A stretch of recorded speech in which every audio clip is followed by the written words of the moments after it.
Young man, yes sir, don't ever say that again.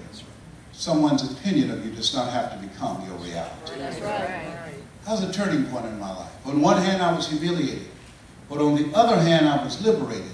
Because he looked at me with the eyes of Goethe, who said, look at a man the way that he is, he only becomes worse. But look at him as if he were what he could be, then he becomes what he should be. And so Mr. Washington taught me three things. He said, what do you want to do with your life? I said, sir, I want to buy my mother a home. He says, good. He said, you got to be hungry. I said, why do you say that? He said, people that are hungry are willing to do the things today others won't do. In order to have the things tomorrow others won't have.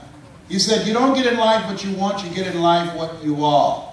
He said, develop your mind. Here is a set of cassette tapes. Lead the Field by Earl Nightingale. Listen to this on a regular basis. Here's something else. What is it, sir? Develop your communication skills. Because once you open your mouth, you tell the world who you are. Here are my car keys. What do you want me to do with these, sir? Go in my car at lunchtime. Why? Listen to a guy named Paul Harvey. He's the world's greatest communicator. But sir, it's cafeteria time. You want to be successful? Yes, sir. You must be willing, Mr. Brown, to do the things today others won't do in order to have the things tomorrow others won't have. Listen to Paul Harvey. Listen to how he speaks. He tells a story called The Rest of the Story. You want to be able to tell your story. Ladies and gentlemen, how many of you got a story? Raise your hands, please. Let me tell you something. You got to work your story. I'm working my story right now for you. You got to work the story. Your story has power. Let us say together. I'm going to take you to the training room. You all know about this. Let us say together. Distract. Distract. Dispute. Dispute. Inspire. Inspire. See, what we do with our story, I discovered this from the University of Hard Knocks. I've spent thousands of dollars and thousands of hours to discover this, to give myself the competitive edge when I got on stage. Because I didn't have the money my competition had. And then I have the complexion of connection. So I had to have something to make myself stand out. Can you feel it, brother? Up in here, up in here. All right. Let us say together, I can feel you. I can feel you. And so, you got to have a story. And what your story do, when you talk to someone, one-on-one, small groups, and large groups, they got a story going in their head. And you distract them with your story. And through the delivery and execution of your story done strategically and experientially, you dismantle their belief system. And then you inspire them to become a pencil in the hand of God, as Mother Teresa would say, to start writing a new chapter in their lives. But that's a whole other piece that we will go off of here. So anyhow, what he did was, when he said, someone's opinion of you does not have to become your reality, he distracted me from what I believed about myself up to that point. And he became my mentor. And he said, one other thing, write this down, OQP. Let us say together, OQP. OQP. Only quality people. Only quality people. Yeah. You want to screen people. You want to watch them. You want to observe them. You want to qualify them. You want to build an organization with only quality people.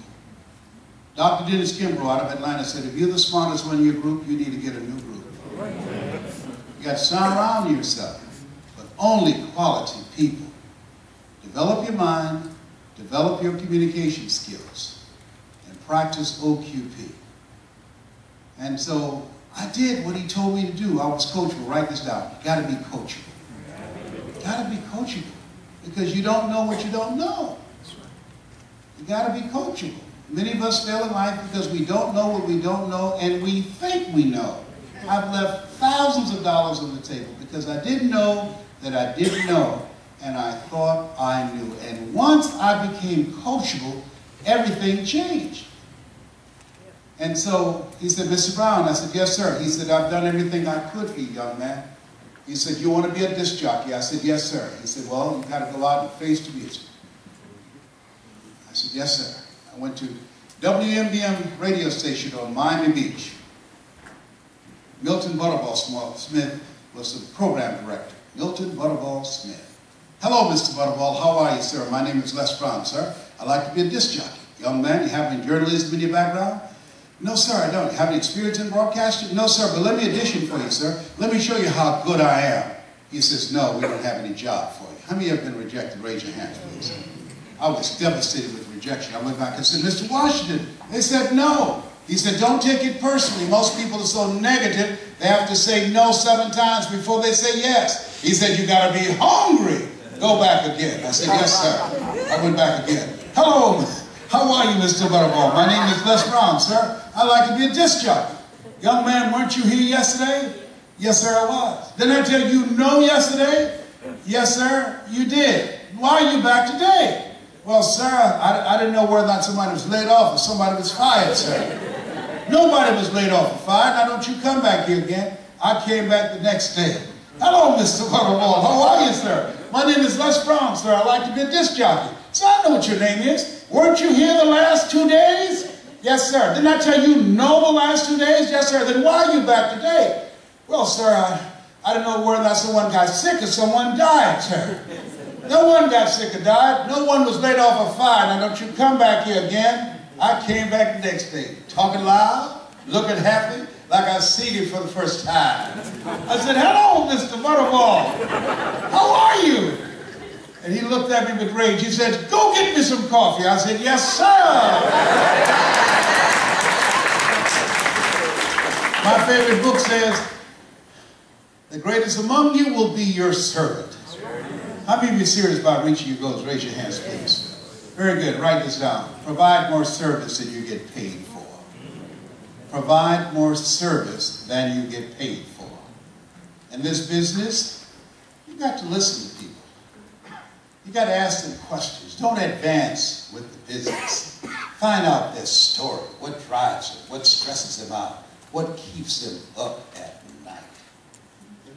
Provide a service for them.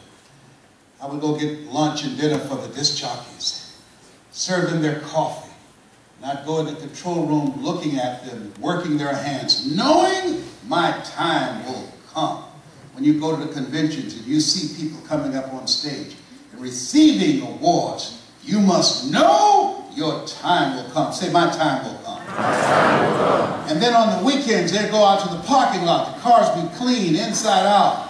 Hey, who did this? I did, sir. How much are you charging, young man? Oh, nothing, sir. I just want to help. Write this down. Give before you ask.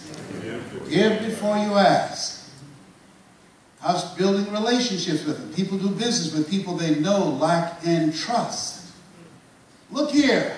Donna Ross and the Supremes are coming in town. The Four Tops and the Temptations. Here are my car keys. Pick them up and drive them to the Fontainebleau Hotel. Be my pleasure, sir. I was driving all over Miami Beach in disc jockeys, big long Cadillacs. Didn't have a driver's license, but I drive like I had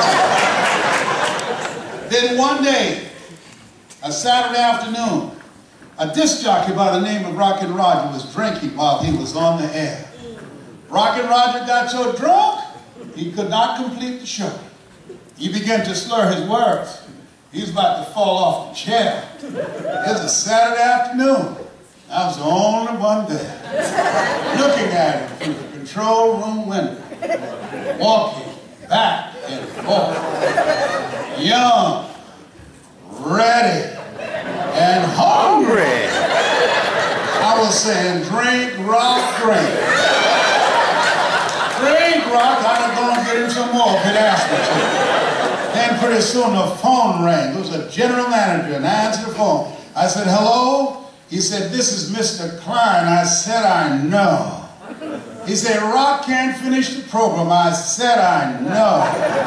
He said, will you call one of the other DJs in? I said, yes, sir. I hung the phone up and said, now he must be think I'm crazy. I called my mama and my girlfriend, Cassandra. I said, y'all come out on the front porch and turn up the radio. I'm about to come on the air. I waited for about 20 minutes and I called him back. I said, Mr. Klein, I can't find nobody. He said, young boy, you not work the controls? I said, yes, sir. He said, go in there and segue the records. Don't you say nothing here.